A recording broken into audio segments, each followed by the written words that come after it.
Que a doce paz do Senhor Jesus esteja no seu coração. Seja muito bem-vindo a mais uma aula da nossa escola bíblica.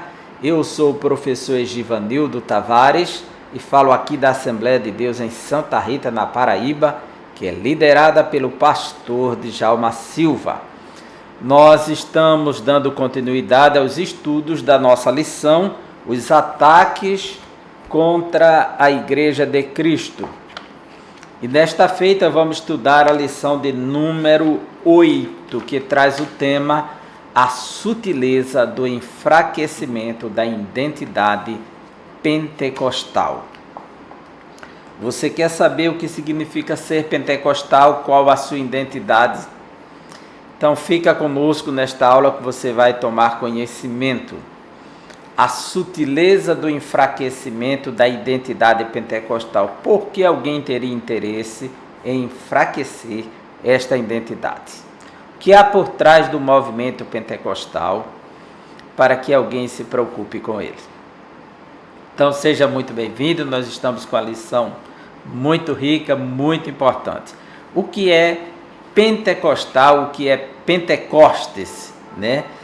Essa palavra pentecostal que vem de Pentecostes, o que significa? Essa palavra vem do grego penta. Penta quer dizer 5, né? E Pentecostes quer dizer 50, 50. Literalmente é o número 50 escrito, 50. Porque o livro de Atos dos Apóstolos diz assim, cumprindo-se o dia de Pentecostes, ou seja, cumprindo-se os 50 dias, tá certo? Literalmente. Por que 50 dias em relação a quê? A palavra Pentecostes, como eu já disse, ela vem do grego e vai para o latim com o mesmo nome, Pentecostes. Grego e latim se escreve do mesmo jeito a palavra Pentecostes, quer dizer 50. Porque uma semana tem 7 dias e era chamada a festa das semanas depois da Páscoa. Então contava-se 7 semanas, 7 vezes 7, 49. E o dia seguinte seria o 50º dia. 49 mais 1, 50. Então a festa acontecia depois de 7 semanas. Então, o primeiro dia depois de 7 semanas, que dava 49. E essa festa, como é chamada a festa das semanas no Antigo Testamento, a festa da colheita, também ela se encaixa como festa de apresentar os primeiros frutos ou das primícias, embora a festa das primícias começasse muito, muito antes, literalmente. Essa significa a festa das semanas, a festa da colheita, a festa do Pentecostes, a festa dos 50 dias. Veja só, no livro de Deuteronômio,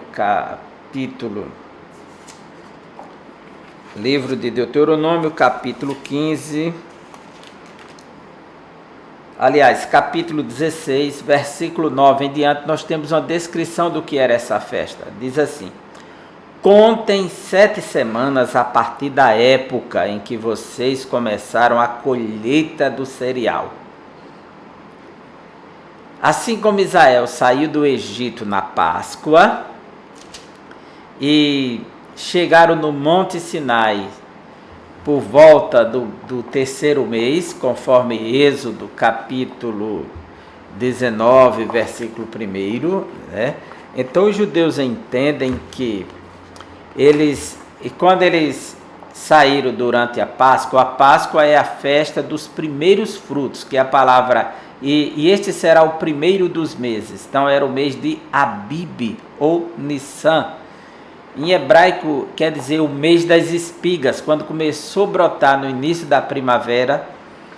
Então fizeram os pães ázimos e partiram do Egito e promoveram a festa da Páscoa da Redenção. E fizeram uma peregrinação de 2 meses e alguns dias até o Monte Sinai. O livro do Êxodo nos mostra isso no capítulo 19, versículo 1, se você me acompanhar aí. O livro do Êxodo, capítulo 19, diz assim: No dia em que se completaram 3 meses que os israelitas haviam saído do Egito, chegaram ao deserto do Sinai. Outra tradução dirá de quase 3 meses, né? Então, alguns rabinos entendem, e a tradução talmúdica, que a festa do Pentecoste é a festa da entrega da Torá, porque depois da Páscoa eles fizeram essa jornada, chegaram no Sinai e receberam a Torá da parte de Deus, ou a lei do Senhor, os mandamentos do Senhor. Essa festa, que era uma das 3 festas anuais observadas em Israel até hoje, é observada até hoje. Primeira da Páscoa, depois a festa das semanas, que seria do Pentecoste, né? Páscoa e Ázimos, que é a mesma coisa, depois a festa do Pentecoste e depois a festa das cabanas, ou dos tabernáculos, como é bem conhecida. Essa festa era interessante porque ela ganhou proporções extraordinárias, que os judeus comemoram a chegada dos novos frutos, de uma nova colheita. Eles vão ter mais de uma colheita durante o ano, e essa festa, ela é uma festa de alegria que deveria reunir todo mundo, porque Deus os tirou do Egito, eles viveram escravos em sofrimento, e agora Deus os conduz a uma terra e lhes dá frutos, e eles têm que ser gratos por este fruto. Então é uma festa de comemoração, é uma festa de muita alegria. E quem estava envolvido nessa festa? Veja que o que vai acontecer em Atos 2 já tem aqui um protótipo nesse momento, só que lá a dimensão aqui é espiritual também, porque foi ordenado por Deus. A festa era de prática material, mas a sua ordenança espiritual, que vem do próprio Deus. Mas no dia de Pentecoste, a sua dimensão será ultradimensional. Veja só, no capítulo 16 de Deuteronômio, ele nos dá uma descrição, é a descrição mais completa sobre essa festa. A festa das semanas, Shavuot, a festa de Shavuot, Hag HaShavuot.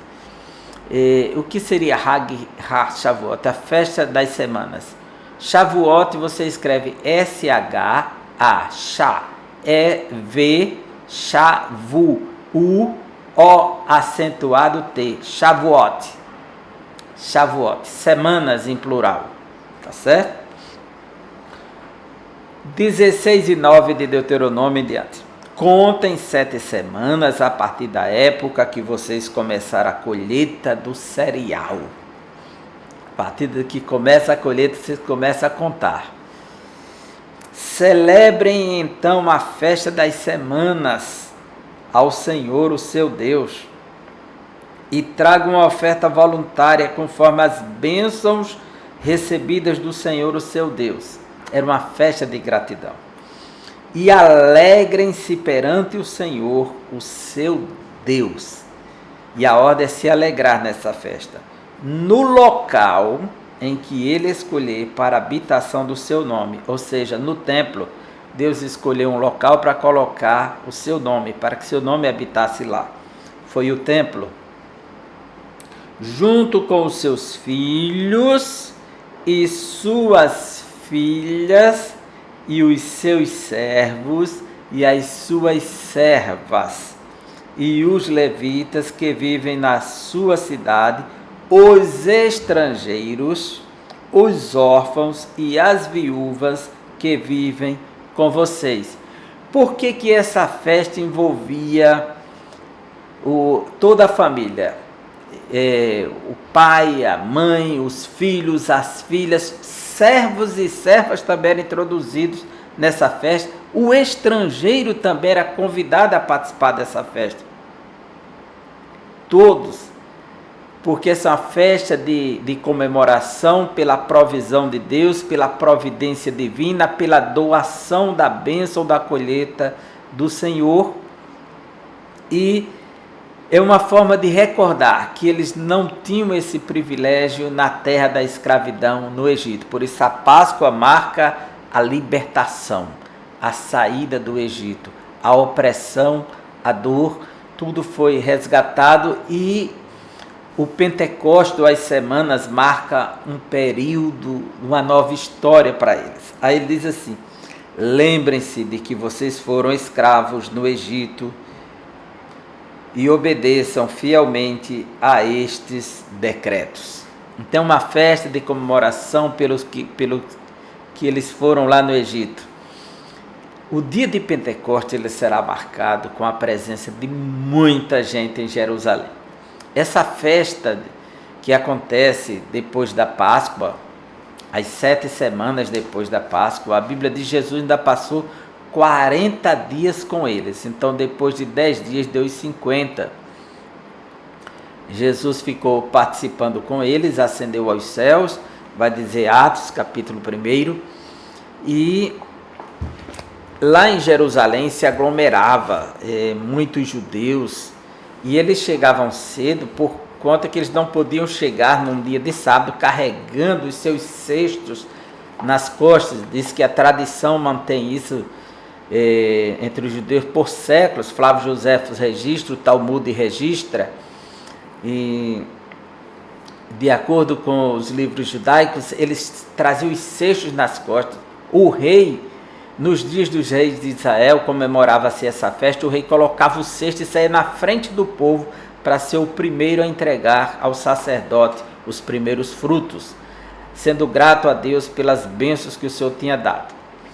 E diz que faz aquela multidão em procissão para o pátio do templo para comemorar a festa das semanas. Então eles tinham que chegar antes do sábado para não ocorrer de prestar serviço dia de sábado carregando alguma coisa. E levavam para o templo seus primeiros frutos para comemorarem com muita alegria. E cantava-se alguns salmos e havia uma grande festa ali de comemoração por ter recebido da parte de Deus mais um ano de colheita, mais um ano de liberdade, mais um ano de vitória. O dia de Pentecostes ele marca algo extraordinário, porque a Bíblia diz que Jesus, subindo ao alto, concedeu dons aos homens. O Salmo diz que Deus recebeu dons, presentes, que o rei subindo a montanha recebeu os presentes. O livro de Paulo aos Efésios, carta aos Efésios, capítulo 4, diz que Jesus subindo ao alto concedeu dons, ele não recebe, ele dá. Então, os frutos serão dados agora, não serão mais recebidos. Veja que dimensão que está tomando aqui o Pentecostes, né? A nova proposta do Pentecostes em Cristo Jesus. Ele sobe ao alto e ele dá dons aos homens. Ele oferta os presentes agora, os primeiros frutos do serviço de Cristo é dado. Cristo se fez primícias por nós, né? E aí ele oferece esses frutos para nós, os frutos espirituais. Então, a sutileza do enfraquecimento da identidade pentecostal. Pentecostal 50 dias, a festa das semanas, a festa da colheita, a festa da alegria, a festa da família que envolve o servo, a serva e o escravo. Veja que coisa tremenda. Então, vamos lá. Os objetivos dessa lição são 3, ela está dividida em 3 capítulos. Primeiro, conceituar o Pentecostes bíblicos, que eu já antecipei aqui um conceito, né, bíblico do que seria essa festa e como ela ganhou forma na tradição judaica. E segundo, identificar o distintivo pentecostal de nossa igreja. Aqui você precisa estar atento quando ele diz assim, de nossa igreja. Pois o autor está fazendo uma defesa da forma como é lido e praticado o Pentecostes pelas Assembleias de Deus. Então, quando ele diz de nossa igreja, Assembleia de Deus, porque a forma de pensar e abordar, ela não é universal, ela é particularizada aqui. Nós não podemos dizer que essa é a forma de pensar do mundo todo. Não, existe formas de pessoas de pensar diferente daqueles que creem no Pentecostes. E aí nós vamos ter grupos classificados dentro do grande guarda-chuva Pentecostes. Nós vamos ter os renovados, os avivados, os carismáticos e como é mais conhecido no Ocidente, principalmente aqui entre nós, os pentecostais.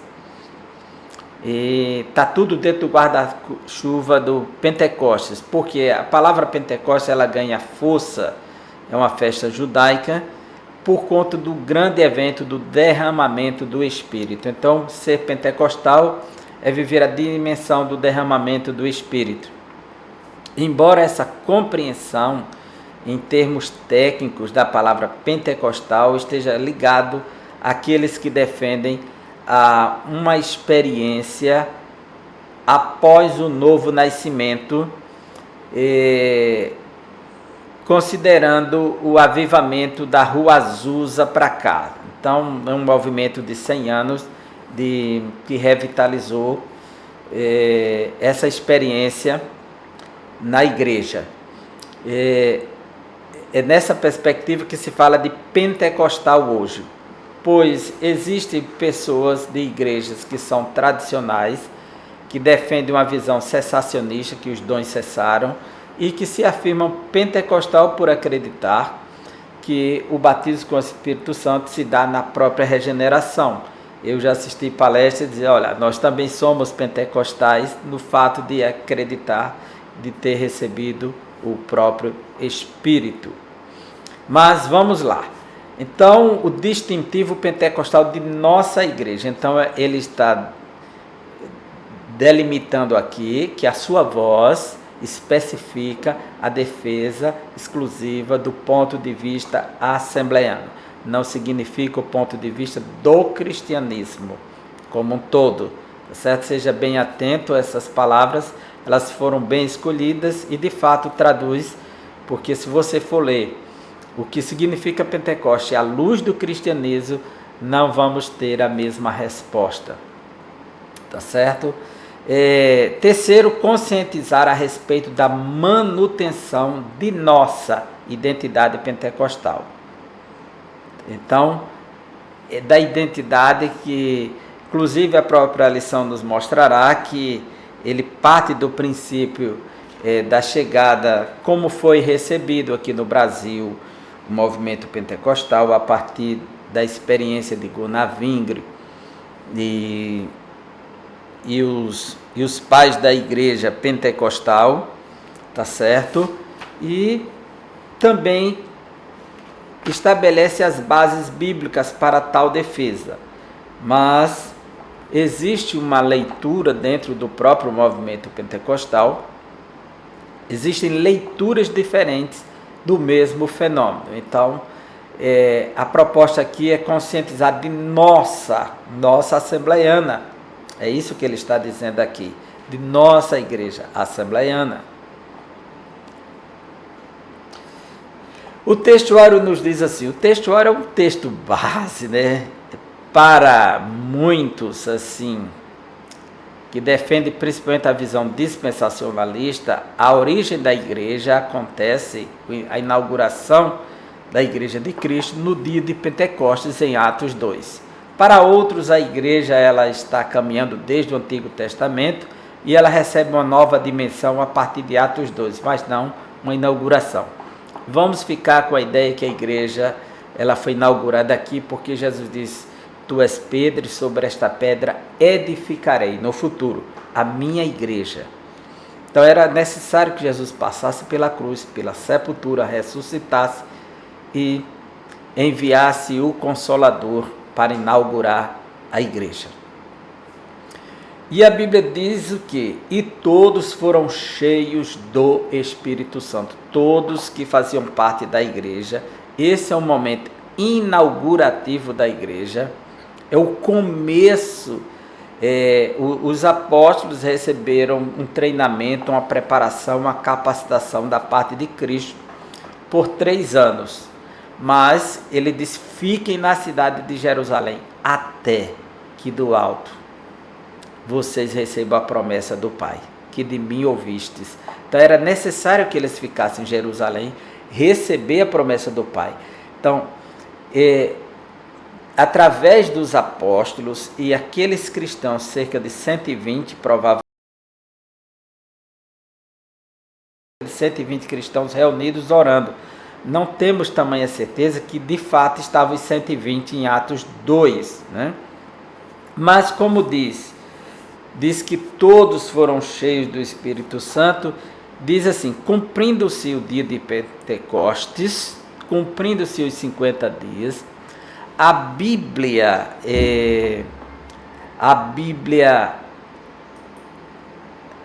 Viva, ela traduz esse texto dizendo assim: 7 semanas já se haviam passado desde a morte e a ressurreição de Jesus. E com isto chegou o dia de Pentecostes, quando os crentes se reuniram naquele dia. Veja que ela coloca de forma bastante explicativa, as 7 semanas haviam se passado. Então chegou o 50º dia, 50 dias.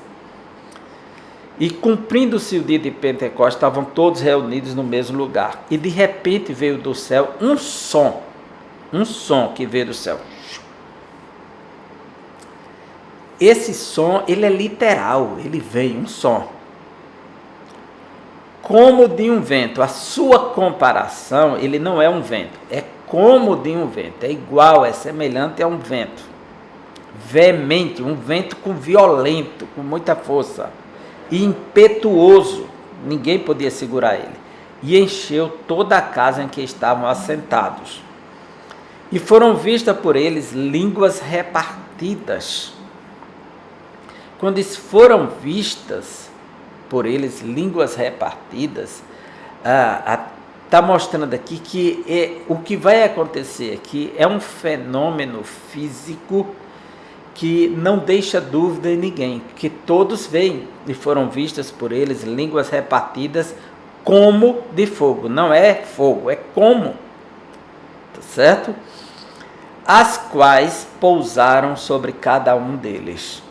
Esse fenômeno aqui, ele é único na história do cristianismo. Se acontecer em outro lugar, em outro momento, e que se possa dizer que foi o mesmo, é apenas uma afirmação, mas não dá para provar, porque o texto é apenas descritivo, ele descreve.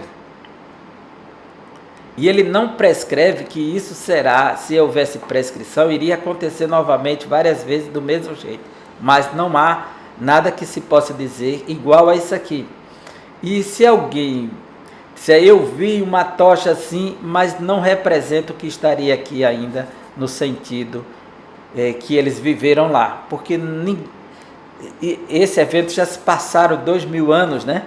E foram vistas por eles línguas repartidas como que de fogo, como semelhante. Foram vistas essas línguas, aonde? Sobre a cabeça deles, os quais pousaram sobre cada um deles. E todos que estavam ali, que formavam a igreja de Cristo, e há de se compreender que se trata da inauguração da igreja. De fato, todos foram cheios do Espírito Santo e começaram a falar em outras línguas conforme o Espírito Santo lhes concedia que falassem. É notório que aqui é a inauguração da igreja, é a chegada do Espírito Santo. Esse evento aqui, ele não separa duas dimensões, porque ele vai dizer que o Senhor concedeu o Espírito. Pedro vai fazer o seu discurso no mesmo capítulo, é a concessão do Espírito. Não é ideia só de um revestimento de poder como algo à parte. Nós temos apenas um texto que é em João capítulo 21, quando Jesus ressuscita e sopra sobre eles: recebei o Espírito Santo. Não sabemos até que ponto isso se deu de forma literal, porque um texto único ali em relação aos discípulos, porque o que Pedro vai interpretar aqui é que o Espírito Santo veio agora. Não é que ele já tinha vindo para eles, é que acabou de chegar e chegou para cumprir o que foi dito: derramarei do meu espírito. Derramarei do meu espírito, Deus disse, sobre toda a carne. Então é uma promessa que está se cumprindo. E Jesus disse para eles aguardarem essa promessa, que Deus derramaria do seu espírito. E todos foram cheios do Espírito Santo e começaram a falar em outras línguas, conforme o Espírito Santo lhes concedia que falasse. Aqui é interessante porque eles são cheios do Espírito Santo, começam a falar em outras línguas. Essa expressão em outras línguas que eles começam a falar, deixa eu pegar aqui o Novo Testamento grego, nesse texto, começa a falar em outras línguas, e o texto continua e diz assim, o texto é muito claro para nós, ao dizer,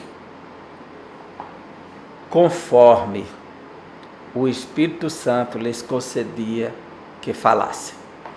Logo, as línguas estranhas, essas outras línguas que está aqui, que literalmente aqui no versículo 4 diz assim, laleim heterais glossais, heterais glossais. Então, héteros quer dizer outras, héteros. Heterais glossais, outras línguas, outras totalmente diferentes, ou seja, diferente da que eles falavam. Eles começam a falar em línguas diferentes das que eles falavam de forma nativa e natural. Mas diz que eles falavam, eles concediam que falassem. Conforme o Espírito desse katos tu pneuma edidu apoftegestai autós, conforme o Espírito concedia, doava a eles essa concessão para que falassem. Ou seja, esse falar nessas outras línguas não estava no querer deles, na vontade deles, na decisão deles, mas na própria ação do Espírito que enche e que concede que falem, que conforme o Espírito vai concedendo, eles vão falando. É uma capacitação do Espírito. Não é uma decisão da pessoa, mas é uma decisão do próprio Espírito. Alguém dizia assim, você já falou em línguas? Fala em línguas. Eu dizer, e alguém pode decidir sobre o outro ou ordenar que o outro decida falar? Não. A revelação bíblica aqui diz que é conforme o Espírito concedia que falasse. Está no domínio do Espírito, na soberania do Espírito que enche e os concede que falem naquele momento. E eles falam o quê? Falam das grandezas de Deus. Na festa de Pentecostes, reunia-se as famílias, os servos, os escravos, o estrangeiro, o filho, a filha, veja, todos se reuniam e ali cantavam-se hinos dos salmos, revelando as grandezas de Deus. O que vai acontecer aqui no dia de Pentecostes? Eles serão cheios e começam a manifestar as grandezas de Deus. Está escrito.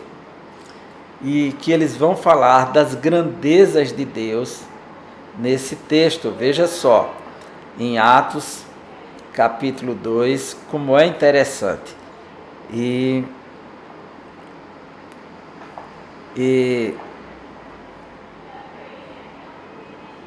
versículo 7, 2 e 7. Atônitos e maravilhados, eles perguntavam, acaso não são galileus todos estes homens que estão falando? Então, como os ouvimos cada um de nós em nossa própria língua materna? Versículo 11. Tanto judeus como convertidos ao judaísmo, cretenses e árabes, nós os ouvimos declarar as maravilhas de Deus em nossa própria língua. As maravilhas de Deus em nossa própria língua. Então eles estavam ali falando das maravilhas de Deus. E eles compreenderam, né? Então eles entenderam que provavelmente, talvez eles estivessem aqui falando na língua deles os salmos que eram comuns serem cantados da festa de Pentecostes. Por isso que eles entendem que são as maravilhas de Deus, que são os salmos que são entoados aqui. A verdade prática diz: a doutrina do batismo no Espírito Santo e o falar em línguas como sua evidência são um distintivo pentecostal mantido pela nossa Assembleia de Deus, Igreja. Veja que o autor ele faz questão de distinguir que a defesa dessa lição é a proposta pela qual a Assembleia de Deus crê, entende, vivencia e defende como o seu princípio fundante. Então, a doutrina do batismo do Espírito Santo e o falar em línguas como sua evidência física do batismo com o Espírito Santo. Esse é o distintivo mantido pela Assembleia de Deus. Não significa que seja a defesa de todos aqueles que se afirmam estar no Pentecostes, que crê no batismo com o Espírito Santo, que crê nos dons de línguas, igrejas avivadas, igrejas carismáticas, como é chamado nos Estados Unidos, carismáticos. Não pense que carismático se refere exclusivamente à Igreja Católica, é a renovação carismática católica. Esse é o movimento da Igreja Católica que passa também a crer no fenômeno pentecostal e inclui na sua liturgia essa vivência pentecostal. Introdução.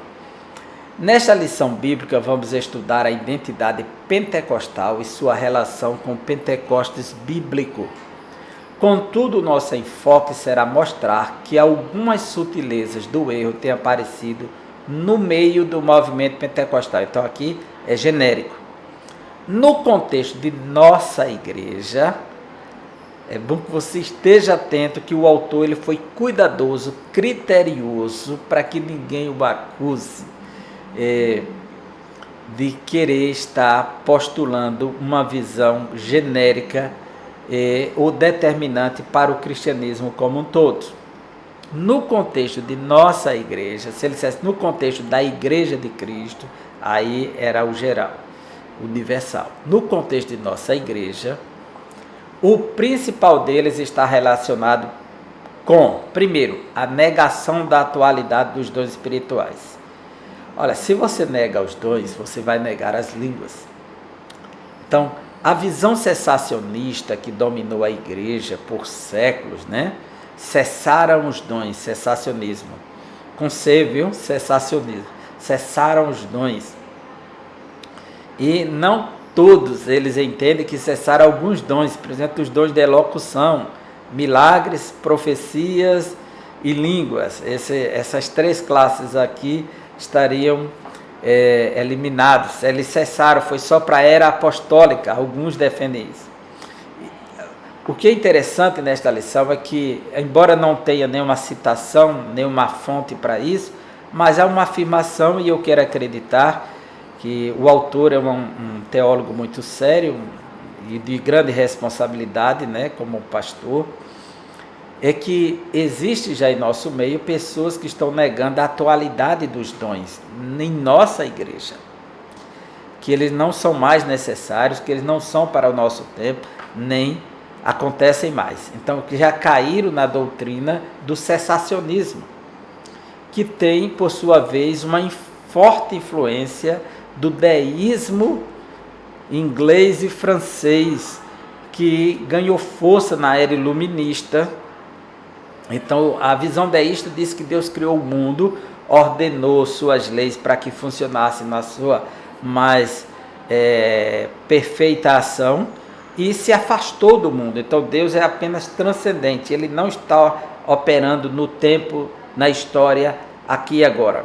Ele deixa o mundo viver a partir das leis, seus princípios morais, éticos, as leis da física.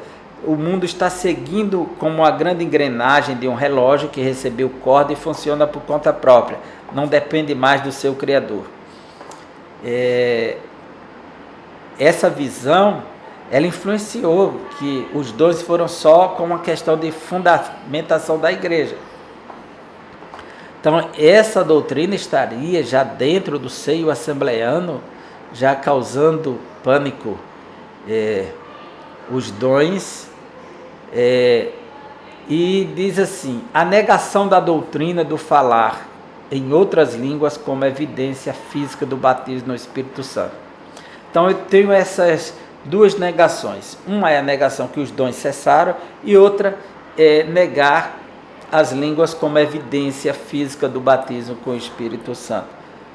As duas propostas. Então, o Pentecostes bíblico. O Pentecostes bíblico, o Espírito prometido, está prometido em Joel capítulo 2. O livro de Joel nos mostra que Israel está vivendo uma profunda crise. Israel foi devorado pelos gafanhotos, sua lavoura, tudo foi destruído. E eles precisam vivenciar uma nova colheita. Mas como? Aquele ano foi um ano em que vieram os gafanhotos e arrastaram tudo. E Deus chama o seu povo ao arrependimento. Deus conclama o seu povo para ir para o templo, para ir para Jerusalém. Se reunirem, capítulo 2 de Joel. Você pode ler o capítulo 2, tem mais de 30 versículos. E o povo está perdido, mas há uma chance para aquele que invocar o nome do Senhor, ele será salvo. E Deus conclama que eles estejam lá, eles diz: eu quero que vocês rasguem o coração de vocês e não as vestes. Deus chama o povo para a humilhação. E ele diz para chamar o rei, os servos, as servas, todo mundo, mais uma vez, é uma convocação, é uma assembleia para mostrar que eles dependem do Senhor, eles confiam no Senhor, que o Senhor que traz a colheita, o Senhor que faz a terra brotar, o Senhor que derrama a chuva sobre a terra. Deus diz: eu vou mandar a chuva do outono, da primavera, a temporânea, a seródia. Eu vou fazer com que vocês colham o fruto de vocês, que vocês bebam vinho novo, que vocês tenham o melhor da terra, que a terra brote a grama verde. Então Deus promete restaurar toda a sua terra. Aí diz para eles: e derramarei do meu espírito sobre toda a carne. E os vossos filhos e as vossas filhas profetizarão, os vossos servos e as vossas servas. Os ossos velhos terão sonhos e os jovens visões.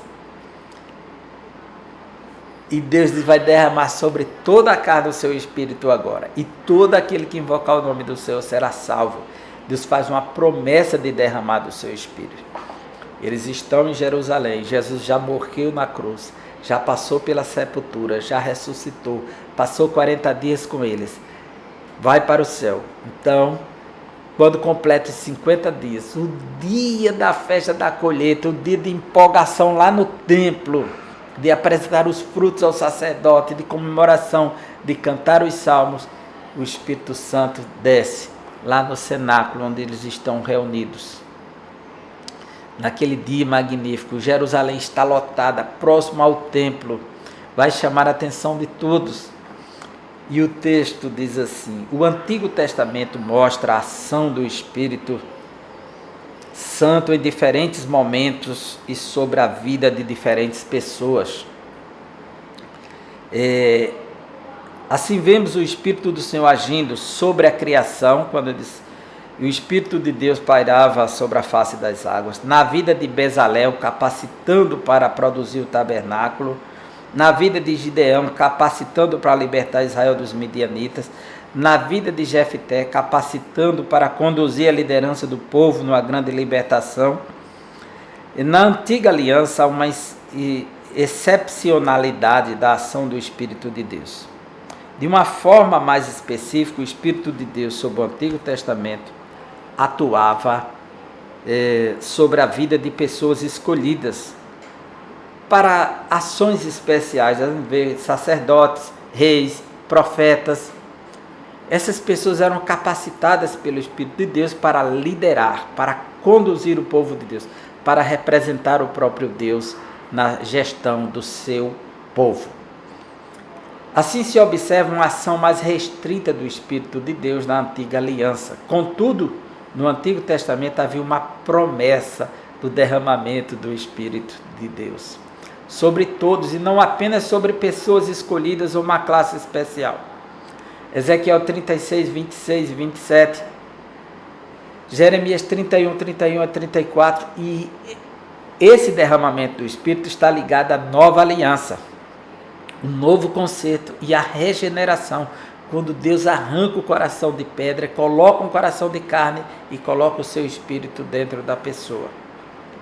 Então, esse derramamento do Espírito está ligado primeiro à obra da regeneração. Se a gente observa esses textos aqui, veja, Ezequiel,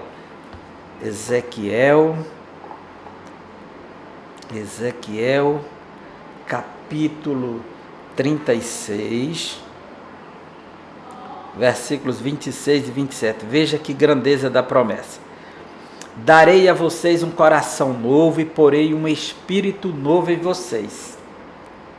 Veja que a regeneração e a doação do Espírito. Tirarei de vocês o coração de pedra e lhes darei um coração de carne. Porei o meu Espírito em vocês e os levarei a agirem segundo os meus decretos e a obedecerem fielmente as minhas leis. Então, a gente vê aqui essa promessa maravilhosa. Jeremias, veja só, Jeremias capítulo 31 a 34. Olha o texto sagrado, que maravilha. Estão chegando os dias, declara o Senhor, quando farei uma nova aliança com a comunidade de Israel e com a comunidade de Judá. Não será como a aliança que fiz com os seus antepassados, quando os tomei pela mão para tirá-los do Egito. Porque quebrar a minha aliança, apesar de eu ser o Senhor deles, disse o Senhor. E é interessante que a festa de Pentecostes, ela se dá com a entrega da antiga aliança lá, né, quando Israel sai do Egito. Por isso que os judeus comemoram a festa de Pentecostes, ou a festa das semanas, como a festa da entrega da Torá, porque Deus deu ali a antiga aliança.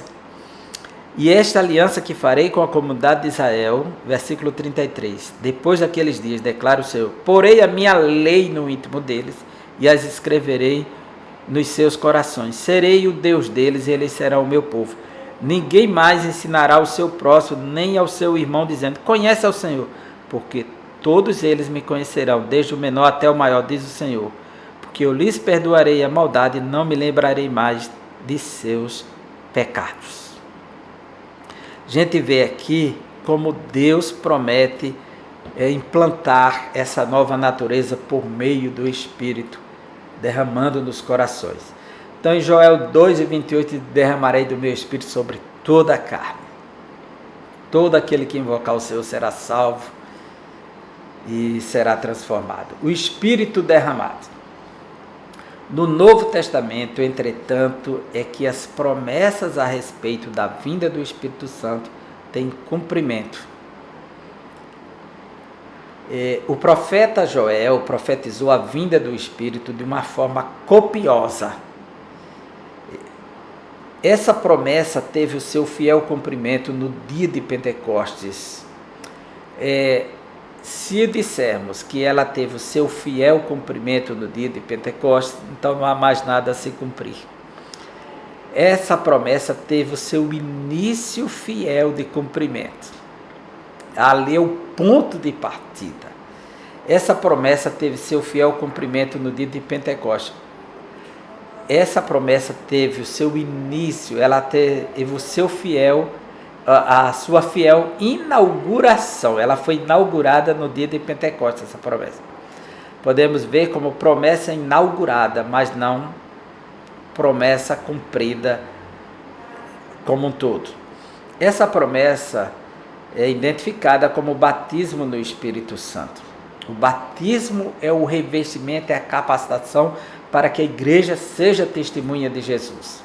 Sem o batismo com o Espírito Santo, a igreja não pode ser igreja. A igreja não pode ser testemunha de Cristo autêntica. Então, ela precisa dessa capacidade. É por isso que a igreja é inaugurada com o Espírito, derramamento do Espírito. No Pentecostes, observamos que o Espírito é derramado sobre toda a carne, sem distinção de sexo, raça ou idade, conforme era convocado todos para participarem da festa, o filho, a filha, o servo, a serva e o estrangeiro, embora não houvesse estrangeiros naquela congregação, só judeus. Isso mostra a universalização da promessa de Deus. Todos os que creem, não apenas alguns escolhidos, podem ser revestidos pelo Espírito Santo. Diferentemente do antigo pacto, no qual apenas pessoas especiais tinham o privilégio de serem usadas por Deus, no novo pacto, a partir do Pentecostes, Deus derramou o seu Espírito sobre todo o seu povo. Agora todos poderiam cumprir a missão de proclamar a mensagem do reino de Deus. Como diz o nosso auxílio teológico, os pentecostais reconhecem que o Novo Testamento fala de 2 batismos no Espírito. Um que é soteriológico e inicia com o crente no corpo de Cristo, e um que é missiológico e capacita o crente para o serviço. Então, o revestimento de poder, o batismo com o Espírito Santo para a igreja é uma capacitação para ser testemunha de Cristo. Se alguém se diz batizado com o Espírito Santo e não é testemunha de Cristo, ele precisa se voltar para as Escrituras e entender o que de fato significa isto. Pois a igreja, para ser testemunha, ela precisa estar inserida no corpo e estar revestida do poder de Deus. O revestimento é uma capacitação para testemunhar e testemunhar até a última gota de sangue. É ser um mártir de Cristo. O distintivo pentecostal de nossa igreja. Então agora se volta para a questão denominacional. Porque existem 2 leituras do cristianismo que é muito comum em qualquer denominação. A leitura que você faz a partir do cristianismo como um todo, da história do cristianismo, e uma leitura que você faz a partir da sua estrutura, sua denominação, que é o que se torna praticamente impossível de não ser. Por quê? Cada pessoa que faz parte de um grupo, de uma zona de ação, se constrói ideias, pensamentos, concepções. A partir dali você passa a ler o mundo e a própria fé a partir da sua vivência. Isso é muito comum, muito natural, que onde você vivencia as suas relações e se escuta as pregações e os ensinos, ali se forma uma grade de ideias que se entrelaçam, se combinam e personalizam, e essa grade se torna a tela pela qual você consegue ver as coisas. Isso é muito comum, então é compreensível isso no fenômeno religioso, que cada um no seu espaço consiga ler a partir do seu viés. O ponto de partida para qualquer denominação cristã são as Escrituras. É a base de tudo. Mas a vivência da denominação influencia nessa interpretação. É por isso que existe o cessacionista e é por isso que existem os continuistas. Isso mostra que a forma como você lê, as tradições que você recebe, como influencia na própria interpretação. Então, o distintivo pentecostal de nossa igreja, ou seja, das Assembleias de Deus. Primeiro, a atualidade dos dons espirituais.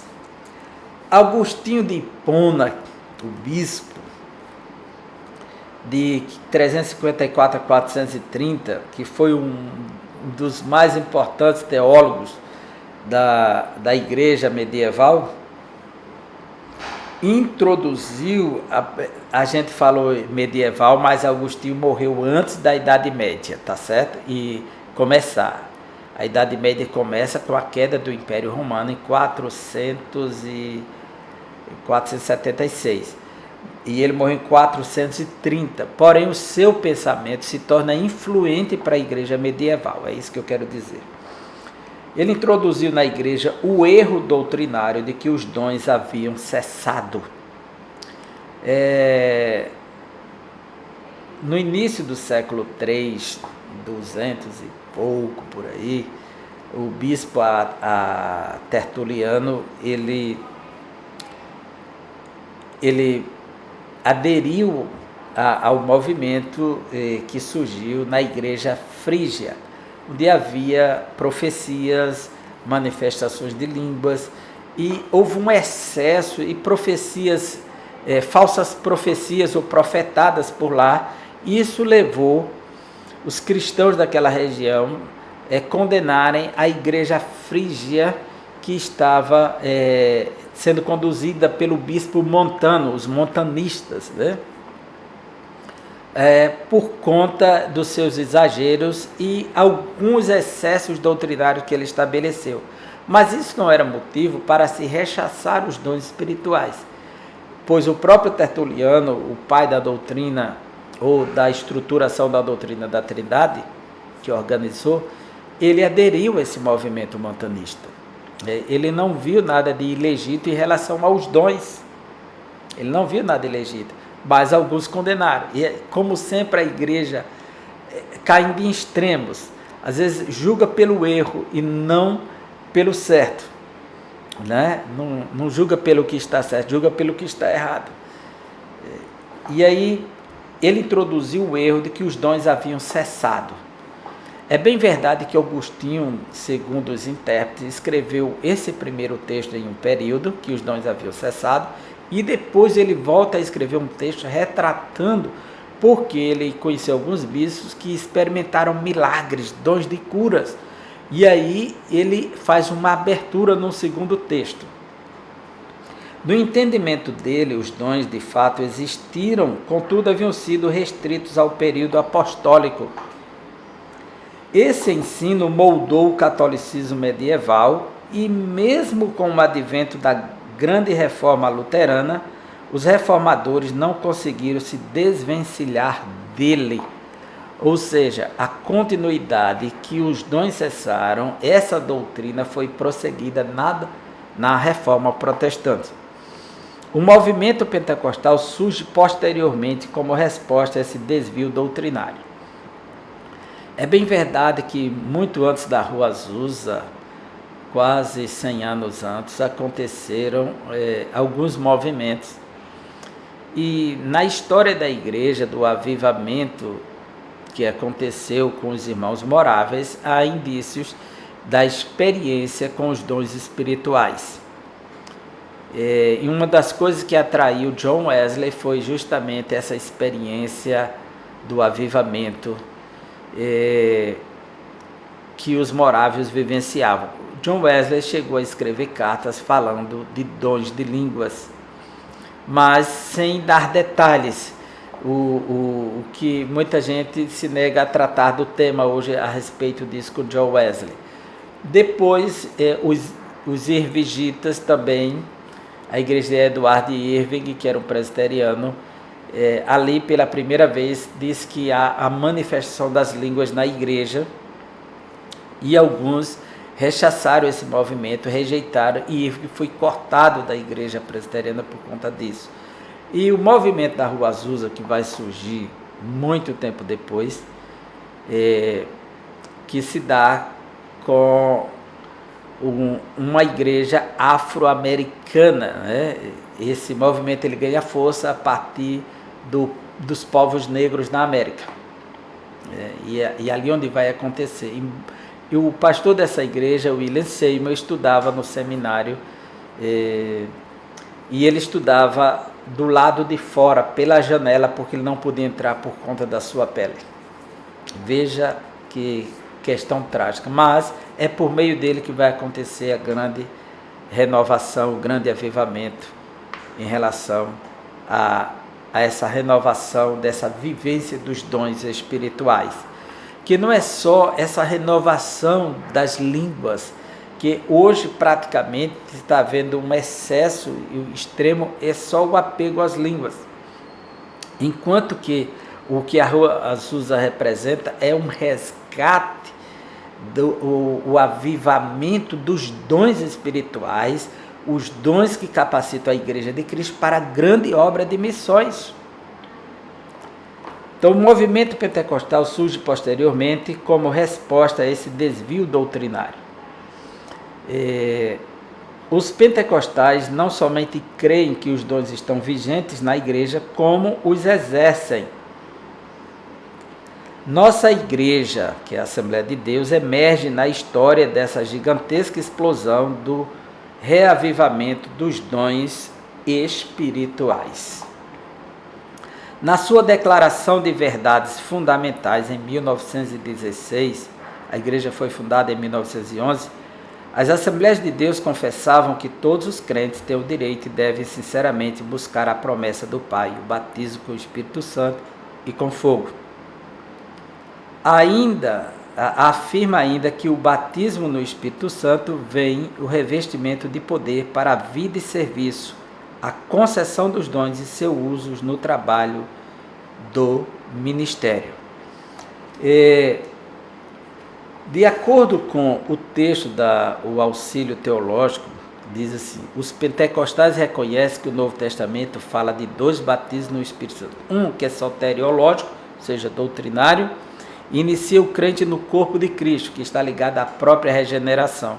E um que é missiológico, que é a capacitação do crente para o serviço, que seria uma segunda bênção, como foi interpretado por outros.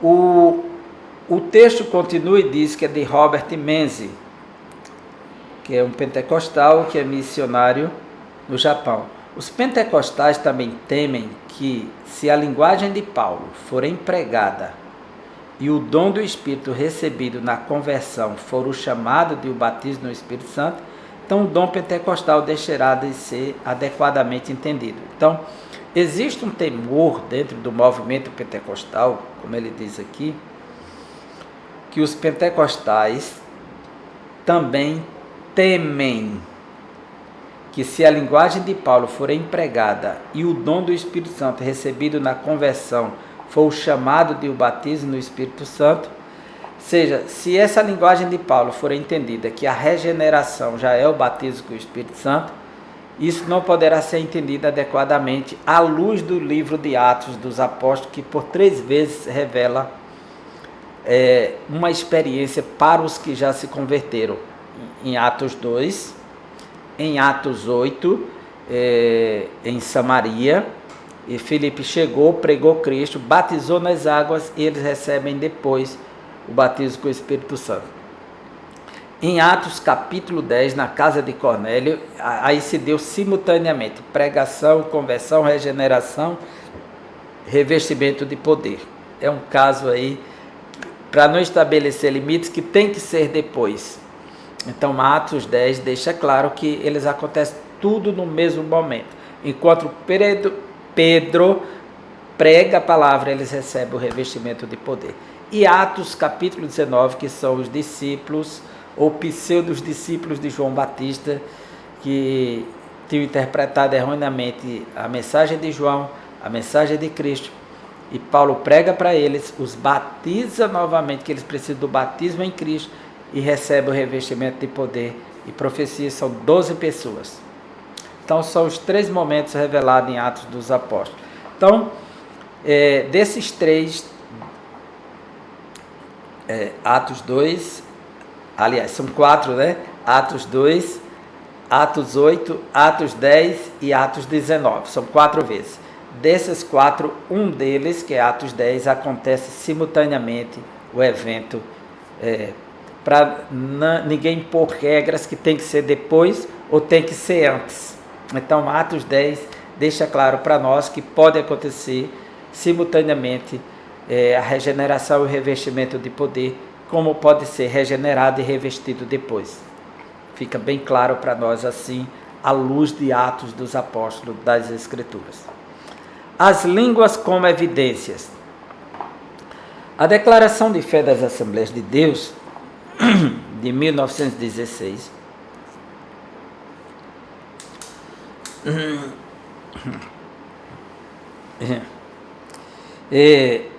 afirma que o batismo dos crentes no Espírito Santo é testemunhado pelo sinal físico inicial de falar em outras línguas, conforme o Espírito de Deus lhes dá a capacidade de falar.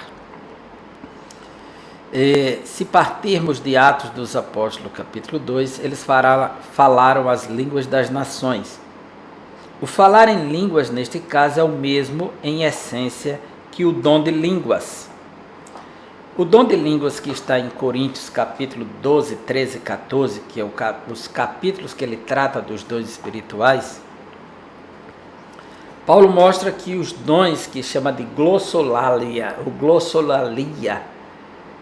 tem a xenolalia, que são outros, o outro, tem xenofobia, estrangeiro, língua estrangeira, é xenolalia. O que teria acontecido em Atos 2 teria sido uma xenolalia, eles falaram as línguas das nações, eram línguas conhecidas, desconhecida dos que falavam, mas conhecida aos estrangeiros, uma xenolalia, língua estrangeira. Em Atos, e tem a glossolalia, que são as línguas estranhas, que é a heteroglossolalia, heteros, outro, diferente, outro do que falar, como é chamado também a heteros. E a glossolalia, que são as línguas estranhas, em Atos, que aparece em Atos 2, são línguas das nações, de imediato é concedida.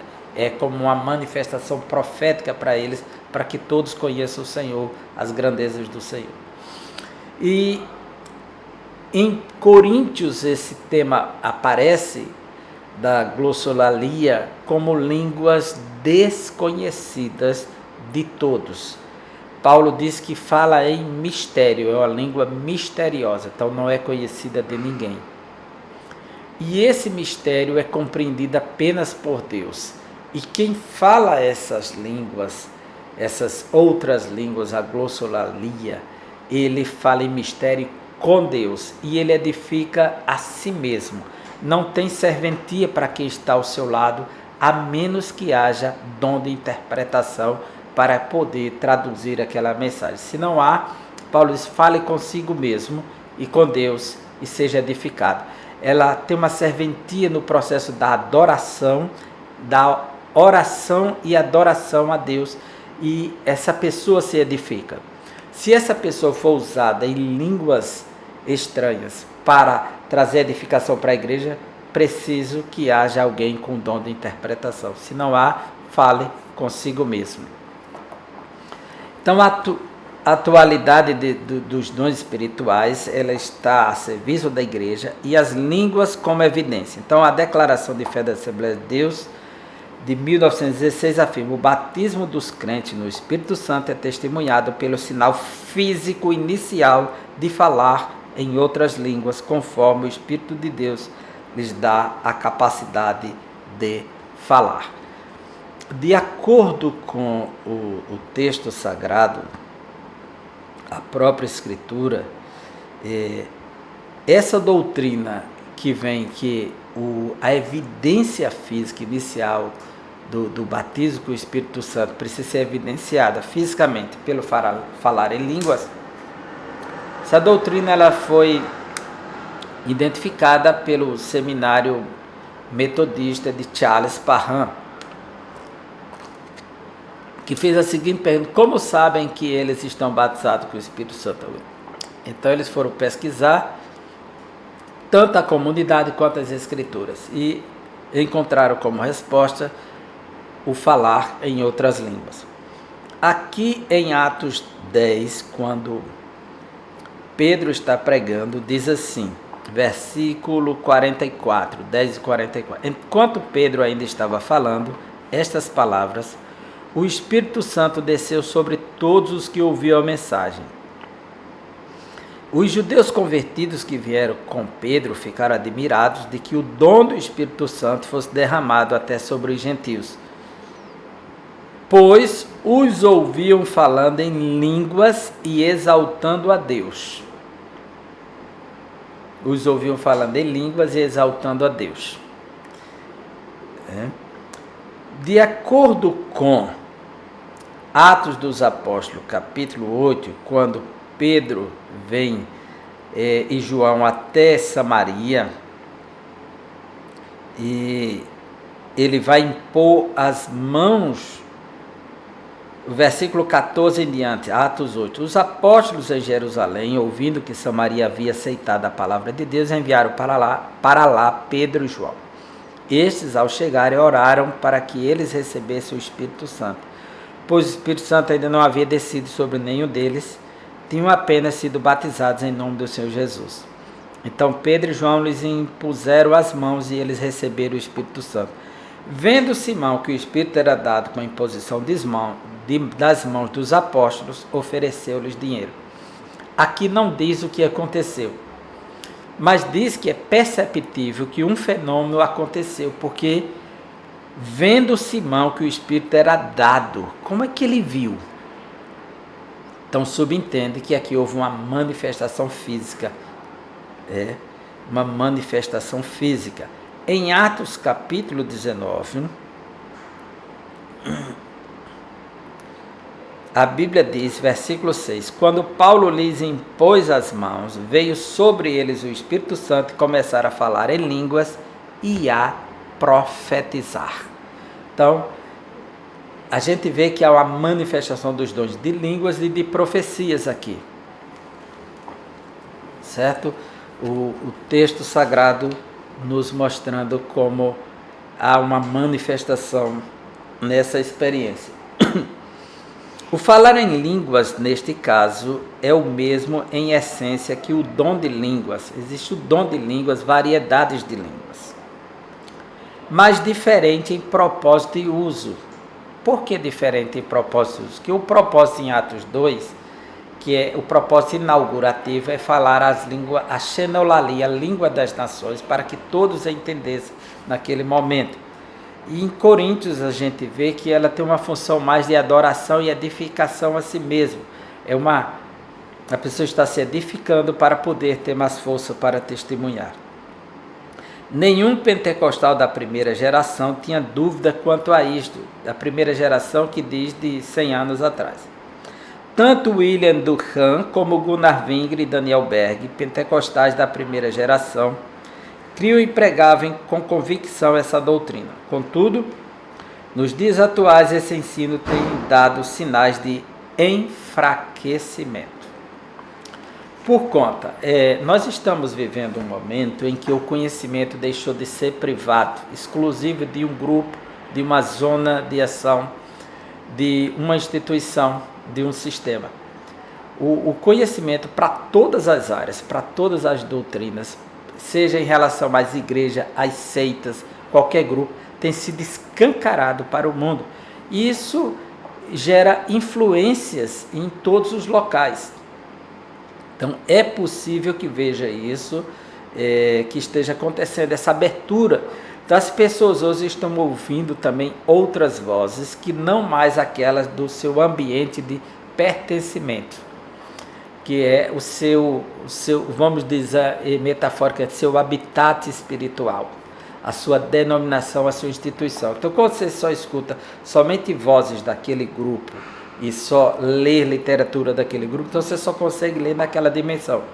Agora, o conhecimento está escancarado, ele está aberto, e aí vem acontecendo uma revolução. Por isso, cada igreja precisa doutrinar bem seus fiéis, seus seguidores, estabelecer bem estes princípios e ser mais bíblico possível, né, nessas questões, para que, de fato, tenha solidez a sua doutrina, mantendo a chama pentecostal acesa, fidelidade às Escrituras e exercício dos dons espirituais.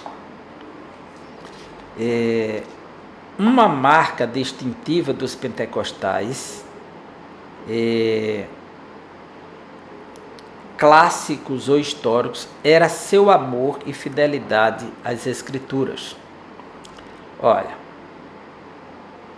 a igreja ela estava ligada sempre na comunhão, no partir do pão, na doutrina dos apóstolos. A fidelidade às Escrituras é fundamental. Quando se coloca a experiência acima das Escrituras, ou a tradição que foi recebida dos pais da igreja, pelo fato de ser os pais fundantes da igreja, eles não estão dando validez a uma doutrina se eles não estiverem de acordo com as Escrituras.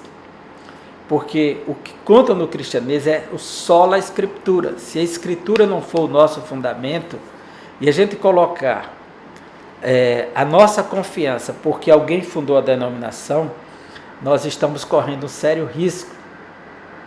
Porque fulano é o líder principal, então o que ele disser tem que ser acatado. Então, eu estou colocando o homem acima das Escrituras. Nós precisamos ser muito cautelosos hoje em dia. Nós vamos respeitar as autoridades, considerar sua posição, mas não podemos colocar ninguém acima das Escrituras. Quando se pensa ou se age fora das Escrituras, aí você usar as Escrituras para subjugar ou abafar a voz de alguém não é sadio, a meu ver, na minha concepção. Então precisamos ler o que está debaixo do crivo das Escrituras, né? Então os pentecostais clássicos estão fundamentados nas Escrituras. Se você não segue uma vivência, uma experiência à luz das Escrituras, você está contrariando os princípios divinos. Então, o que importa é o poder, o que importa é isso. Isso não é o que importa. O que importa é se está de acordo com a vontade de Deus, está de acordo com o crivo das Escrituras. O apóstolo Paulo, ele doutrina sobre a administração dos dons, a vivência com os dons, nos capítulos 12, 13 e 14. Já foi dito que o movimento pentecostal surgiu em um contexto de reação ao liberalismo teológico. O liberalismo teológico ele surge com a influência do iluminismo, que chega até as faculdades de teologia e começa então um processo de leitura que a Bíblia deve ser lida à luz da ciência e as experiências devem estar submetidas aos crivos da ciência. Então, quando eles começam a estabelecer um padrão da razão para determinar o que a religião deve ser, isso faz uma abertura perigosa.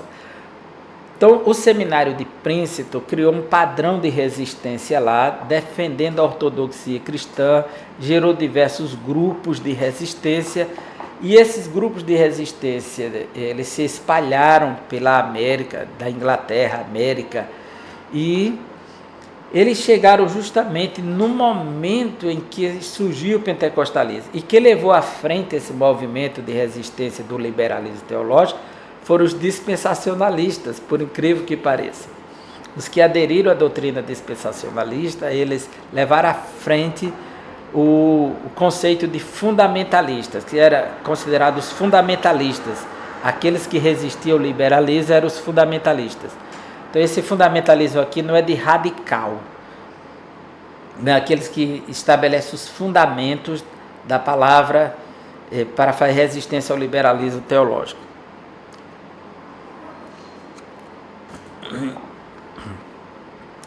Então o movimento pentecostal surge nesse contexto de reação ao liberalismo teológico, do contexto, mas não quer dizer que eles representam o grupo de resistência, porque surge no seminário de Princeton, um seminário reformado, de uma fundamentação, inclusive cessacionista em relação aos dons, né? Então, que faz esse movimento crescer. Mas essa doutrina chegou até a Rua Azusa e ao seminário de Charles Parham.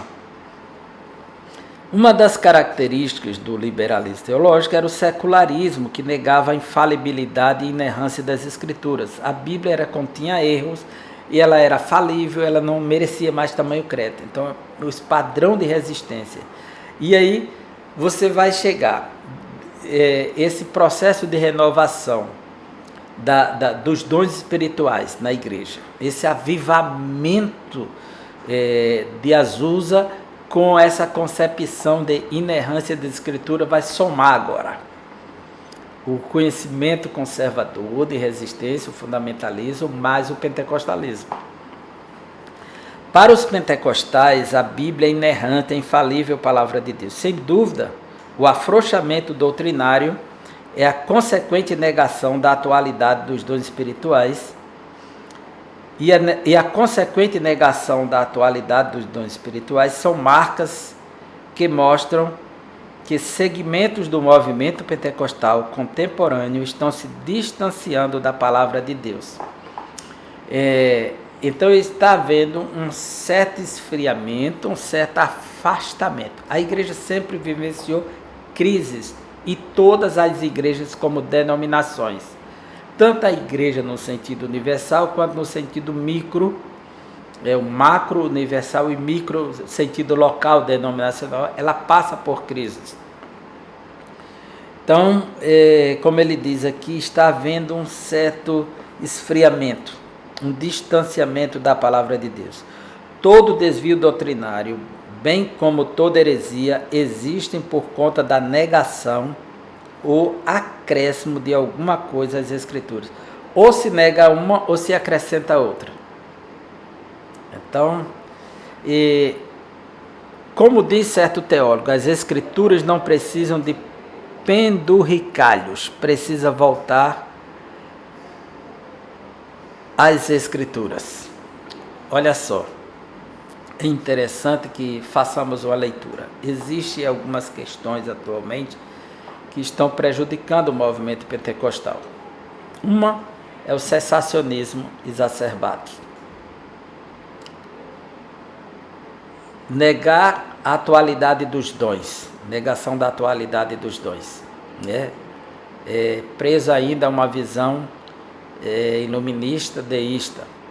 Outra é o exagero que se leva à frente em relação aos dons. Estão usando e abusando das línguas, a ponto e falando em nome de Deus ao mesmo tempo, coisas que não correspondem ao Espírito Santo, nem à vontade de Deus, dizendo que é Deus, o que leva a um estado de ridicularização e gera ojeriza de alguns a certos movimentos. Então, um ultrapentecostalismo que são conduzidos por um misticismo e práticas nada ortodoxas nem bíblicas, sem nenhuma administração para os dons. E existe um outro grupo que está usando isso de forma tão banal, mas nada disso, seja um neopentecostalismo que banaliza os dons diante de uma busca desenfreada por Mamon, se curvando diante de Mamon, seja um ultrapentecostalismo que volta para o misticismo que Lutero combateu, seja um cessacionismo que se volta para uma visão mais acadêmica, científica, influenciada pelo iluminismo. Nada disso deve valer como princípio para sufocar o pentecostalismo, nem o ultrapentecostalismo, nem o pentecostalismo, nem o cessacionismo, nem o misticismo, nem um pentecostalismo um pouco da inclusão contemporânea, nem um cessacionismo acadêmico deve ser padrões para determinar o que deve ser, o que não deve ser. O que vai valer é o critério das Escrituras. O que a Escritura diz sobre a vivência e experiência pentecostal. Certo? Então, o exercício dos dons espirituais. Como nos dias do profeta Samuel, em que as visões não eram frequentes, assim também os dons espirituais parecem ter se tornado algo extremamente raro entre muitos pentecostais. E isso aqui deve ser uma busca interna da própria igreja. O porquê que isso está acontecendo, as razões que motivaram, que motivam.